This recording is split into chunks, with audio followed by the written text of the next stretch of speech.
Well, it's been a long time since this old Mustang and I thundered down the strip together. I'm Doc Watson, president of the American Fighter Aces Association. We're made up of aces of all services and all wars. You're about to see a remarkable demonstration of patriotism displayed by Americans in World War II. We believe the film epitomizes the principles Americans stand for and which our armed forces today proudly carry on. Aircraft and tactics have changed and will continue to change. But patriotism, courage, and skill, the vital qualities displayed by our pilots in this film, will always be needed. The American Fighter Aces Association is proud to endorse this film, and it is our hope that the following scenes will help to keep alive the spirit that inspired us and thousands like us to seize the initiative in the air and join and triumph in our fight for the sky.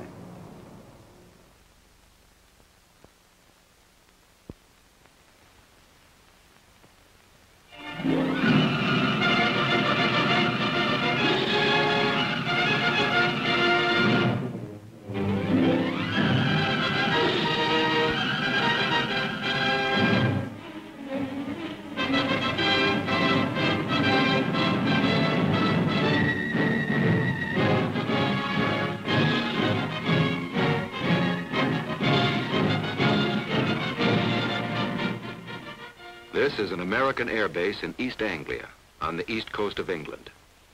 One of many such bases from which American fighter planes swarmed up into battle against the German Air Force. Planes known as the P-47, the Thunderbolt, a fast, tough, high-altitude fighter with a dive like its name and an 8-gun blast in its wings.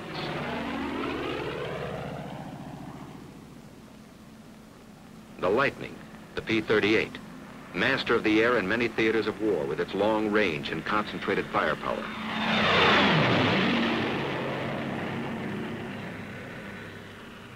The Mustang, the P-51, the longest range fighter in the world. Speed, fast climb, quick dive, tight turn. Into these three great fighters, America poured its genius, its millions of man-hours of labor, its faith in victory against the Luftwaffe. And in their single cockpits, it placed these men.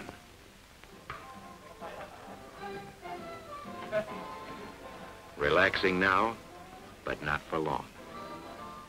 At headquarters, 8th Air Force, General Doolittle is discussing fighter protection. The 8th Fighter Command will give fighter cover to targets and back from the targets.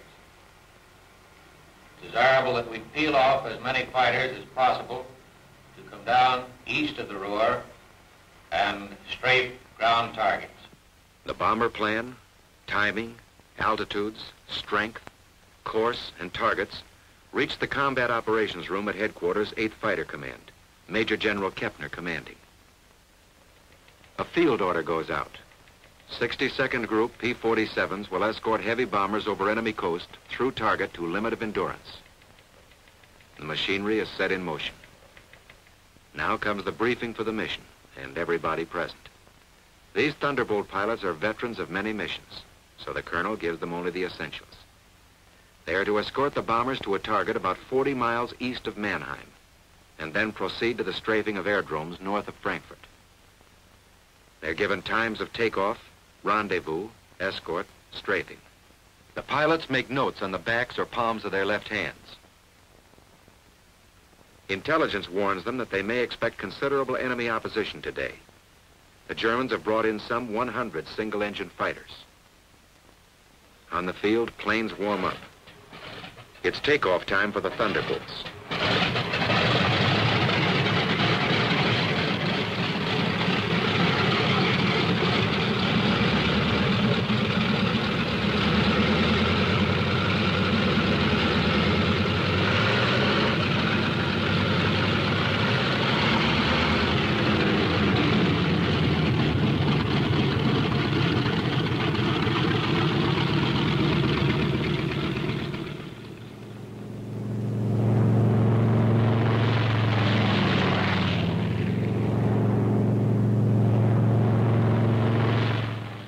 bases timed to the escort schedule, the P-38s get underway.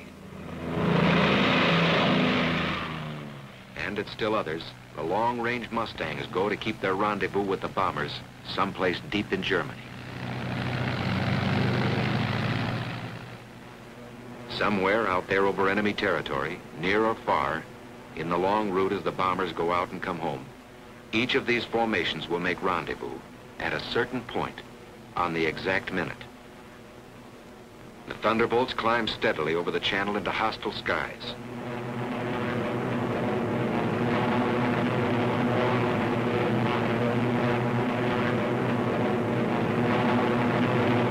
Close to rendezvous.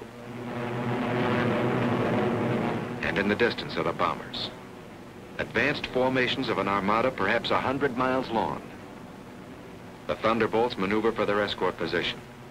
Each pilot searches the sky, constantly watching for the main enemy attack, which may come near the coast or deep in Germany, or hit-and-run sneak attacks by the enemy's aerial snipers.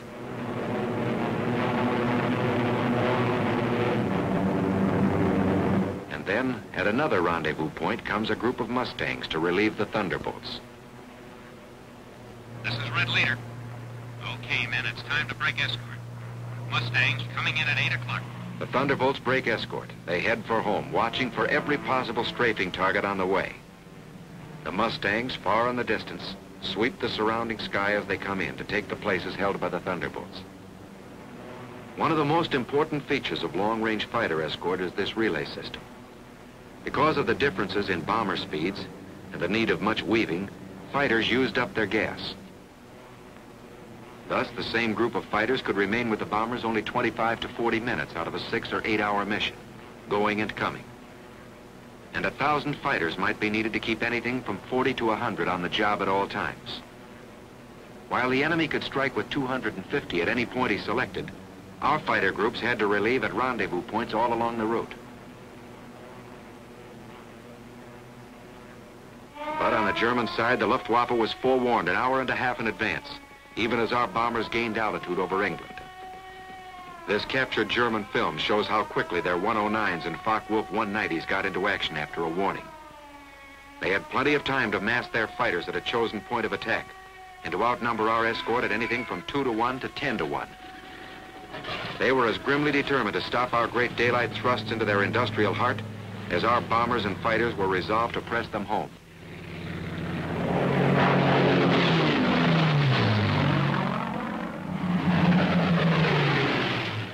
Meanwhile, deep in Germany, the group of escorting Mustangs watches every corner of the sky, weaving ahead, above, below, and all around the bombers like a screen of destroyers protecting the main fleet. They don't have long to wait for another rendezvous, this time with the enemy. Blue Leader here. Watch it, fellows. 109 to 10 o'clock. They get rid of their long-range wing tanks before the fight. Then down they go for the kill. With a touch of a finger on the stick, a camera and 8 machine guns are put into action. Small cameras set on the wings make the record. Too often poor pictures due to gun vibration. But they let you see what happens in the instant of action, as the pilot sees it. The enemy fighters are massing for an attack on our bombers, while our pilots watch every move of their varied tactics. Yellow Leader to blue flight. Looks like they're trying to lead us away from the bombers. Green Leader here. You're right. Here comes another, 9 o'clock. The Jerrys make a sneak attack on our bombers from behind. Gun camera film, captured from the enemy, reveals how they hammer our bombers with their 22 millimeters.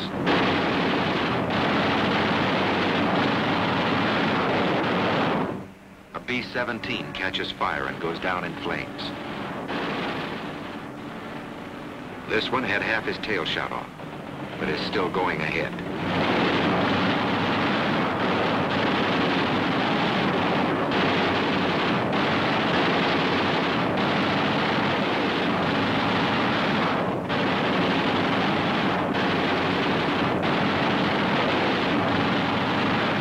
We lose another, but they can't stop us.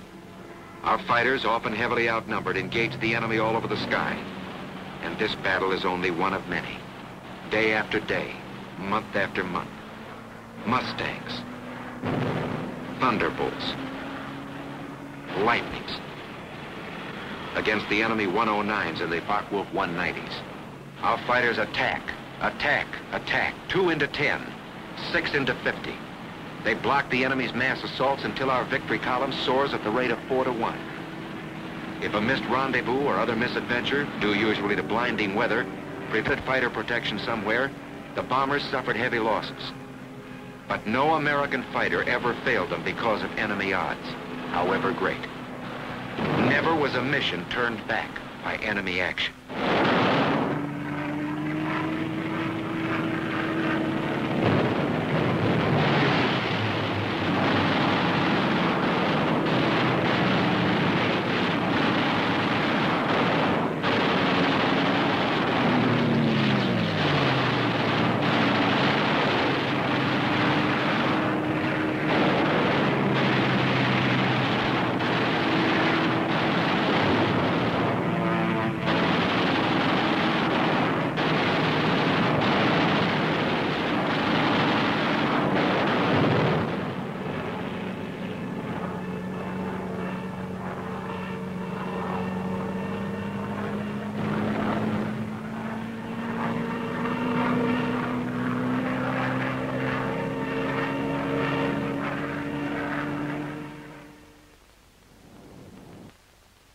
Our ever-increasing fleets of fortresses and liberators pressed onto their targets and dropped their loads.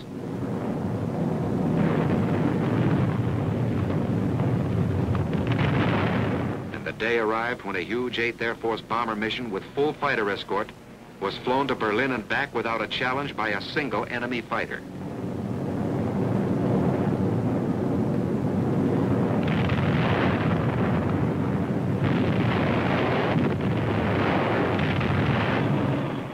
Before that eventful day, the Thunderbolts, Lightnings, and Mustangs had another mission to perform.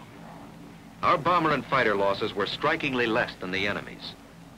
But the home front sent us more bombers and fighters and more well-trained pilots, and our fleets grew mightier by the month. First-line operational strength was maintained also. The great air battle of Europe was still undecided. In February 1944, there was a sudden change. Our fighters were ordered to range wider, to seek the enemy in the air and on the ground instead of waiting for him. And above all, to follow him to his destruction. A gigantic fighter battle raged across the European skies with victories by our fighters alone of 60, 85, over 100 destroyed each day. The fight came down from almost invisible heights to the final decision, perhaps only a few feet above the ground. Enemy warplanes of every kind and in fantastic numbers were splashed all over the landscape of northwestern Germany and occupied Holland, Belgium, France. This was a crucial battle. Both sides were aware of the coming events with air domination itself at stake.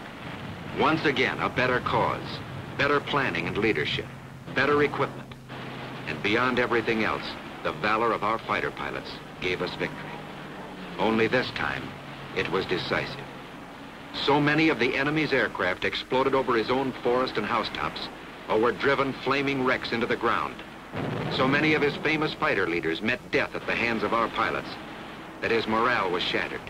His defense plan was smashed.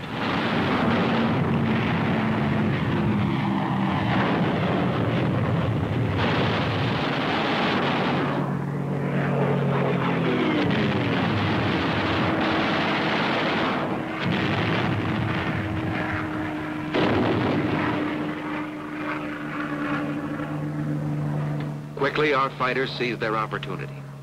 Since the enemy did not come up to fight, down they went to blast his planes to pieces and burn them on his own aerodromes all over Western Europe and in the very heart of Germany. It was the most savage and devastating fighter attack on record. Returning from unchallenged escort duty and on many special missions, they burned his aircraft by hundreds from one airfield to another.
intense enemy flak, sheets of machine gun fire from flak towers and ground installations caused us heavy losses. 4 times as many as the same number of fighters would sustain in aerial combat. But our fighters never flinched, and by their courage, faced destruction in single-engine planes only a few feet above the ground, and 500 miles from their bases, until they had smashed the heavily concentrated frontline operational strength of the German Air Force forever. Now that the sky was ours, another great opportunity became ours too. The destruction of the enemy's transportation system that fed and supplied the great armies counted on to repel the Allied invasion forces. The enemy's roads and railroads were struck with the mighty force of air power. These were tense days, crucial days, and both sides knew it. Our fighters, freed by their bitterly won victory in the air, became a dominant factor on the ground. They exploded locomotives by the thousands and burned freight cars in uncounted numbers. No train in daylight hours was safe. No target too small, even a single railroad car. No marshalling yard a haven. The enemy's desperately needed rail transport system was shattered all over the map.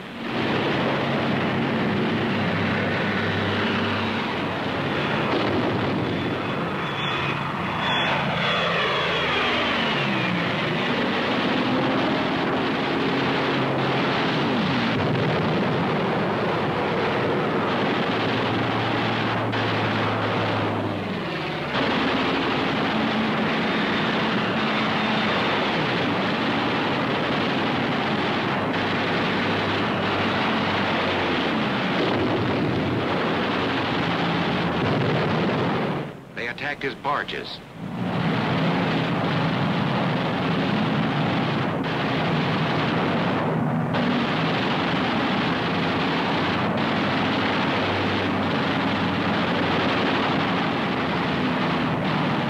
His oil tanks. Flak towers.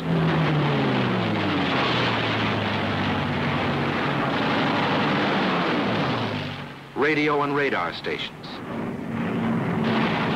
Trucks carrying ammunition and supplies. Staff cars carrying high German officials. This one might have been Rommel. Road traffic of every kind and description until enemy convoys could only move effectively at night.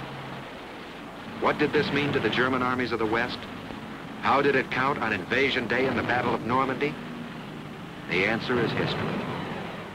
Our gallant armies are driving ahead without having to keep one eye cocked over their shoulders, their gun emplacements unobserved.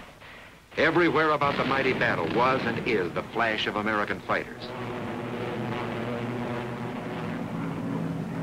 The Germans see them deep in their own sky and cringe. Our men see them above the grim fight and cheer. There are remembered names in the mess halls. Major Gerald Johnson, a crack shot. Major Goodson, gallant fighter. Major Duane Beeson, great tactician. Captain Eugene O'Neill, one of the best. Major Don Gentili ran up a flaming record. Colonel Don Blakesley, great leader of 4th Group. Major Walker Mahurin, one of the first and best of the great aces. Major Bob Johnson and all his victories. Lieutenant Colonel Gabreski with a great career. And Colonel Hubert Zemke, famous commander of 56. A score of victories or more on the records of them all. Duncan, Schilling, Pretty, and all our gallant fighter pilots who in the decisive hour smashed the Luftwaffe and gave us freedom of the air in Europe, just as that freedom must now be gained in the Pacific.